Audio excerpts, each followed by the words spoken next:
Also, hi, my name is Jenny Wen. I'm normally based in Brooklyn, New York, but it actually feels really good for me to be here right now because I'm sort of in my hood. I grew up mostly in Burlington, Ontario, not too far away from here. Yeah, Burlington, nobody ever. But I actually went to the University of Waterloo also, where I studied urban planning and systems design engineering. Work-wise, I'm currently design lead at Anthropic, and I work on the core of our Claude.ai product, which is the consumer-facing chatbot that's built on top of the Claude foundational models. And I actually just joined a few weeks ago, so it's actually really exciting for me to be here and represent Anthropic for the first time. Before that, I was at Figma for 5.5 years, where I was director of design, and I led a handful of teams that represented our new products and our growth team. So things like FigJam, like Figma Slides, which I'm using right now, Community, and a few of our top secret products as well. And as a designer, I also led the design of FigJam, where I brought it to market as Figma's second product, and it's a whiteboard tool that teams love to use if you haven't used it before. Before that, I was also at Dropbox for a few years, where I worked on Dropbox Paper, which was this really well-crafted document editor. It was, I think, one of the first document editors to really break the norms of, the Google Docs type of editing interactions. Okay, so I was telling you, everything we know about design is wrong. Let's first talk about how we got here and why I think they're wrong, and why it's very important to acknowledge that right now in this moment. So for simplicity, let's think about our jobs as these two parts. Obviously, there's a lot of other things, but just for simplicity, let's think about it as strategy. Actually, strategy's this way, and craft. So strategy is the thinking about our users, the problems, doing research, analyzing that, and just carefully plotting our work so it makes sense. But then there's also the craft element, which there are also lots of definitions of craft that we can talk about, but let's think about this as all the stuff that goes into the actual solution. The visual design, the interaction design, the parts that you feel, the parts that you see, all that executional work that goes into building something. So around the time, in the 2000s, I actually think that the balances were tipped this way, where design was actually very craft heavy. Designers mostly came from a background of graphic design, and they were mostly known as web designers and people who would sort of skin a website. We would get handed product requirements, and we would just make things look really nice. But at this point, software was getting more complex. It wasn't just a website. You could actually order a taxi from your phone. And design wanted to get a seat at the table. We wanted to be known as more than just aesthetics, and not just spend hours and hours making a skeuomorphic button, even though they were beautiful. We wanted to weigh in on the decisions that impacted our design and be a part of that thinking. So then there was this explosion, I think, in the idea of design thinking and user-centric design and designers getting MBAs. These are all generally good things, I think, because they considered not just how things looked, but also how they felt, how they worked, how they could affect the day-to-day of people's lives, and how we could impact the business. And I think that's been the prevailing method of design, in software design at least, for the last 10 to 15 years. So we tipped the scales. But I think over time, we actually maybe tilted too much over to the other side. We focused a lot on making diagrams and journeys and crafting the perfect problem statements. And I think we actually started to deem the actual outcome, the thing that you see and feel, less important. So one thing too is today in portfolios I see a lot of diagrams, a lot of writing, and then maybe just one screen mock-up. And I think that represents where we're at. We got a seat at the table, but we lost a lot of the artistry and the craft of what we do. And then came design systems. We weren't crafting every part of the UI anymore. We were making them modular, and we used them to put together pieces of UI like a puzzle. But I think honestly what that ended up doing is making design a little boring and predictable. And in a way, we were already automating our jobs ourselves. We were taking away the artistry. We were moving around pieces and fitting them in, just sort of it felt like this. And I think the next step in that automation is already here. AI is really easily able to make things out of design systems. The left is the actual McDonald's app that I took a screenshot of, and the right is one that's generated from an AI tool called Galileo. And it doesn't look exactly the same, but it's pretty standard and it doesn't look bad. That's what it is. But I think what's interesting is look at what's capturing our attention lately. We are all falling in love with software that just feels good again. And one of my favorite examples to use here is from a company called Not Boring Software, where they took this really simple idea of a habit tracker, and they actually just made it gorgeous and so fun to use. There's Stripe's Black Friday, Cyber Monday counter from this past holiday season, where they made this physical counter for all the sales they were getting over the weekend. And it literally could have been this boring, oh, it's not animating, cool. It could have been these boring set of numbers on a screen, but they actually made something really beautiful out of it. I think it's also permeating the software that we use at work. So for example, there's a tool called Linear, which, there are a million task trackers out there, and not anybody would say, they really love any of them, but they made one that's really well crafted, and people really like using it. And Notion also purchased Cron, the startup, earlier this year, so they could launch Notion Calendar together. Again, endless calendar apps out there, but they're really striving to make one that people love. And every day on Twitter, I'm also seeing fun demos of software that's more joyful, more interesting, and more novel to use. And most of the time, designers are able to build it, given how easy it is to build with AI tools. And fun fact is actually both of these designers that made this stuff, they are both from Toronto. So it's really great to see that there's great work coming out of here. Yes, woo. And I think what's finally happening is that people, especially people who have spent their entire lives on the internet and are increasingly in digital spaces, we are finally appreciating and understanding the value of craft and quality in digital products. I think it's the same way we know the difference between sitting on a plastic lawn chair versus sitting in a cushy Eames chair. It's the difference between wearing a polyester sweater that pills or a cashmere sweater that's soft and lasts you your entire lifetime. Or eating a frozen pasta dinner versus one that's freshly made with all the right ingredients. And I'm not here to disrespect frozen dinners, polyester sweaters, or plastic lawn chairs. We are not above that. There is a time and place for all things, but I think what I'm saying is that there is value in well-crafted things, and we know the difference. People seek them, and they will pay for them. So what I'm saying, I think, is people are realizing the same thing for software as they are physical things. Craft is a differentiator now. And it's time for us as an industry, from being so strategy-focused, to tip the scales again, and to rebalance them, to make our jobs as much strategy as they are craft. Because craft is a differentiator. Things are different from a few years ago. And this was a time when our jobs were shaped from that era. But what we're increasingly asked to do and produce, and the environment that we're doing them in, is increasingly different. So that means we need to work differently too. So craft is actually going to feel counterintuitive. And producing these great craft outcomes is going to be different from what we learned and what we know. It's going to be uncomfortable. So here's what we are going to do. We are going to take a bunch of the rules that we learned about the design process, and we're going to call them the old rules. And we're going to break them one by one and come up with some new rules. We are not going to have enough time for me to tell you exactly about how to instate all these things in your companies, because it's going to be hard. But what I do hope I leave you with is that a feeling that it is time for us as designers, and especially design leaders, to embrace change. This is a call to action for everybody to adjust and thrive in this new era. So here we go. First old rule. There's the adage, actually, I heard this earlier this morning, which is fall in love with problems, not solutions. So what that tends to look like right now is, you start with a problem, you understand the user, you define it, you write the problem statement, and only then do you come up with brainstorming solutions. And I think sometimes we'd intuitively have a solution pop up outside of this process, and we'd be like, no, we can't skip steps. If it's not solving this problem, we cannot do it. But what I've seen is that sometimes the most compelling solutions actually don't come this way. The most novel stuff, the most interesting stuff, it comes from an instinct or an exploration that someone does. And I think a good example of this is actually with AI, which I bet more and more of you are designing for AI. We have this new technology, it is a solution, and it is pretty drastically different than anything we've ever seen before. We know what it's sort of good at, but at the same time, it's new, so we have all these problems that our product has been trying to solve in the past before. And we basically have to look at these problems again and work backwards. We have to ask ourselves, what problems could this technology or the solution solve? And I hear people say sometimes, AI is a technology in search of a problem. It's a dirty thing or something. And yeah, it sort of is a technology in search of a problem. It is.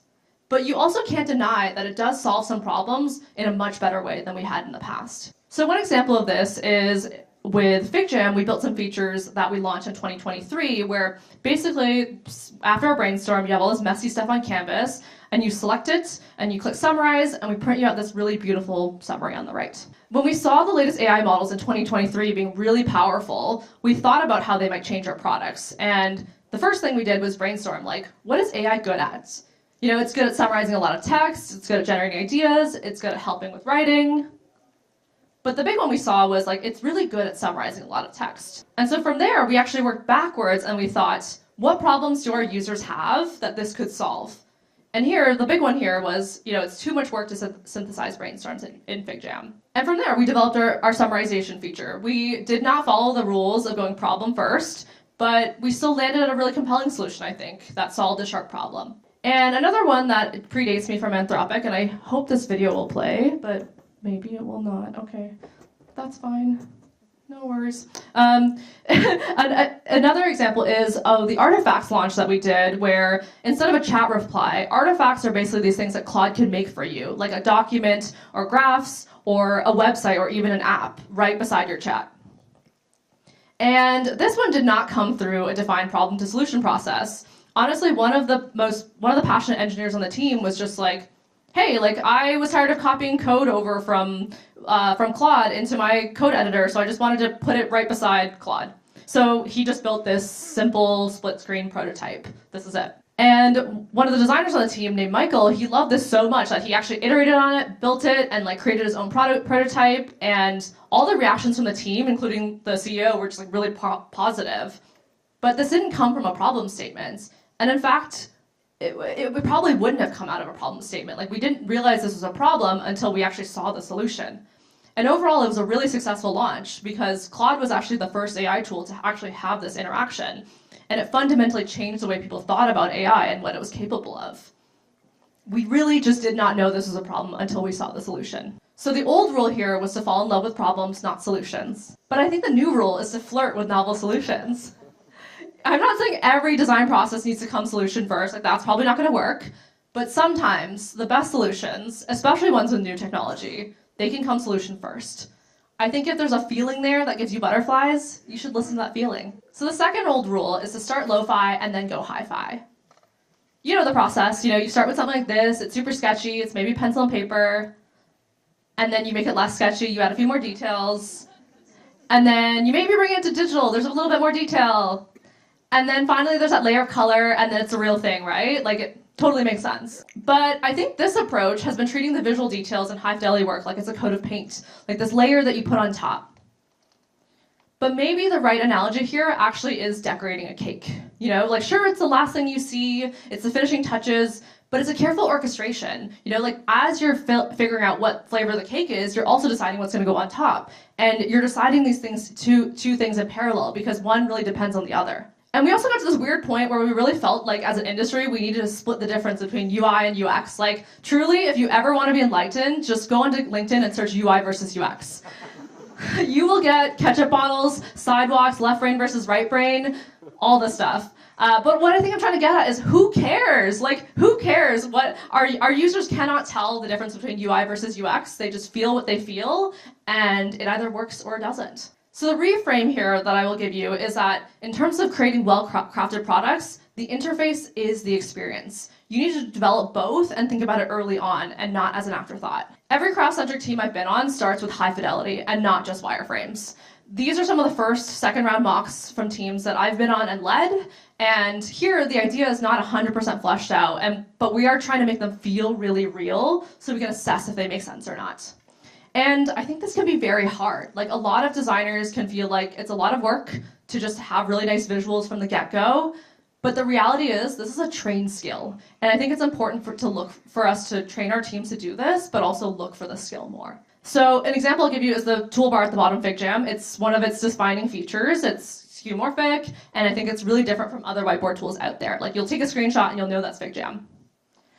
And it came by when actually one of the designers was like, what if it was skeuomorphic? And the starting point was literally this high-fidelity prototype. It's not playing, but you can pretend. And we saw this internally, and we were like, wow, that's so joyful, and it's so different, so let's do it. And maybe he could have started lo-fi. He could have started here, and it would maybe help us debate the placement of certain things. But seeing something like this, there's actually nothing really to react to. Not the same way seeing this does.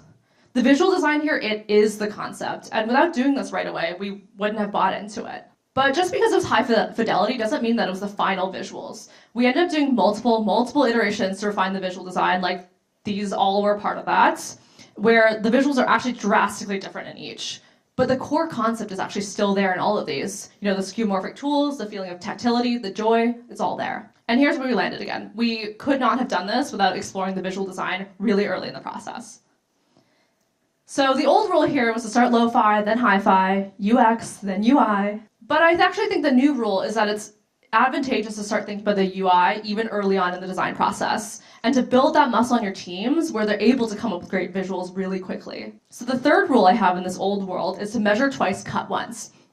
And I think this is an engineering saying, like I heard this a lot in engineering school, where it means being super sure around building something before actually building it. So today the process looks like this for most teams. You know, you have a few directions, you actually decide to do research, that way you can decide which direction to go ahead with. Maybe you do research multiple times because you want to be extra sure. And then only after being super, super sure do you actually like put pen to paper and build it. But what I've seen actually be really helpful for high quality outcomes is, you know, you have a few directions at the very beginning. You actually choose one of those to build, or maybe multiple, the ones that you're feeling the most convicted about. And then from there, using something that's real and live, you learn. You learn either from people externally or internally, or just even amongst yourselves to feel it out. And then you go back and you reassess directions or refine them. You learn again, you do that again, and maybe you do it again and again. And only then do you actually ship it. But you do this because you can only get so much with mock-ups. You need to sort of start to feel something real. So what creates well-crafted products is building something real to iterate and refine. Even if it means building it multiple times and throwing it away, it means it's important to feel it out. So one example where we did this was, oh, it's okay, it's working, yay. One example where we did this was when we developed Cursor Chat, which is this really fun feature in FigJam where you can type messages into your cursor and they'll follow you around and follow you around on the canvas. So similar to a bunch of the other projects I showed you, it started with a few really high fidelity prototypes where I made these and they looked super high fidelity, but there was so many interactions still left to figure out. And again, hi-fi prototypes made us excited about the concept, but they only took us so far. So at this point, like literally just based on that, I handed off this 4-screen spec of what I thought the design should be, and there's still a lot of uncertainty here to figure out. This is what I call like a 70% complete solution, where you have to build it, feel it out, to figure out the rest of the 30%. And from there, the 2 engineers that I worked with, we built hacky versions of Cursor Chat in our actual product that we were using internally, and we would literally just pop into people's meetings at work and be like, hey, use this feature, give us some feedback. And based on that, we would build new versions of the feature basically almost every day. And here's where we got again. We could not have gotten here with just, you know, prototypes built in Figma and research. We needed to build, throw away what we built a bunch of times, feel it out, and at the end of the day, it was not throwaway. It was actually moving us forward and helping us iterate to the best outcome. So the old rule here is to measure twice, cut once. But the new rule, I think, is to bias towards building, even if it means building something multiple times. I think getting to feel that real thing will get you to a higher crafted outcome than trying to be super, super sure before you build. That's how you get something that feels good. Okay, next old rule is to back everything up with data, you know, data-driven, data-informed. And I'm not just talking about metrics, like the quantitative stuff, but also user research. So today, I think intuition feels like a dirty word. Like if you make a decision based on intuition, you're irrational, the decision is invalid, like that's sort of dumb. And I told you actually craft is counterintuitive, but maybe what's counterintuitive now is that in order to make something well crafted, you have to lean into your intuition. There truly is not a single good way to measure quality or craft. If not, we would have solved it by now.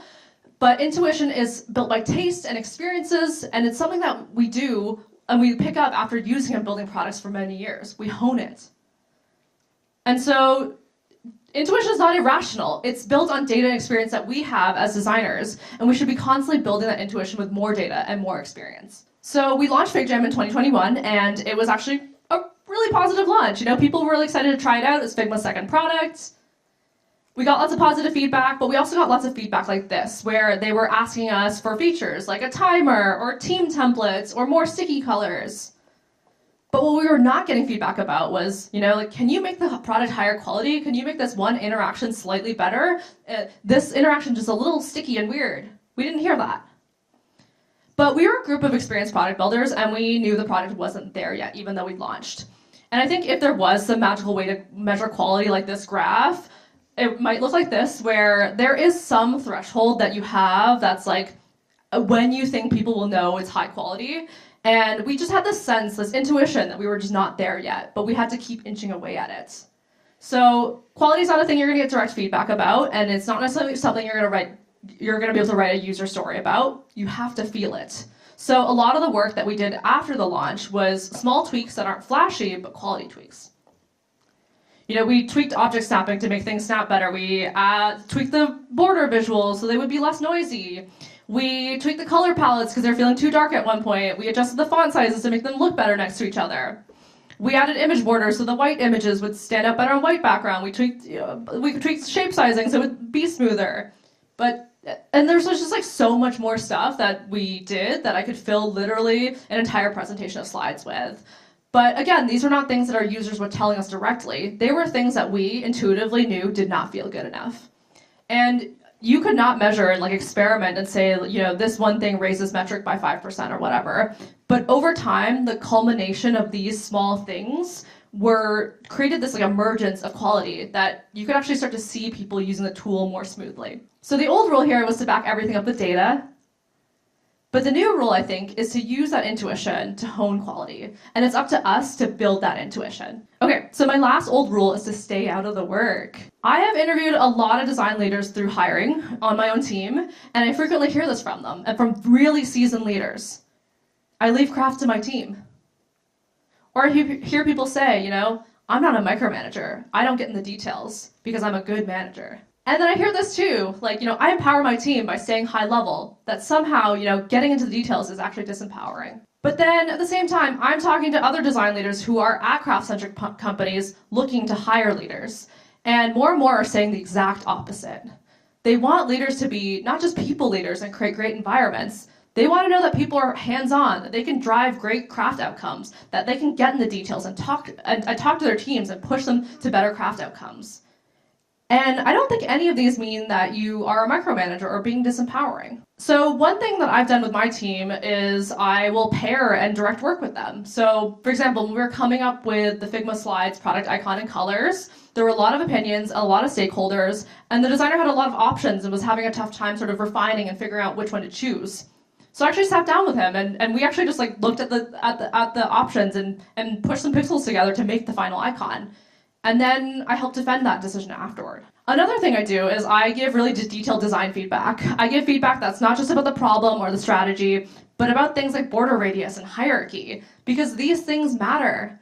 And just because I'm not designing stuff all the time, it doesn't mean I don't have opinions or taste on this.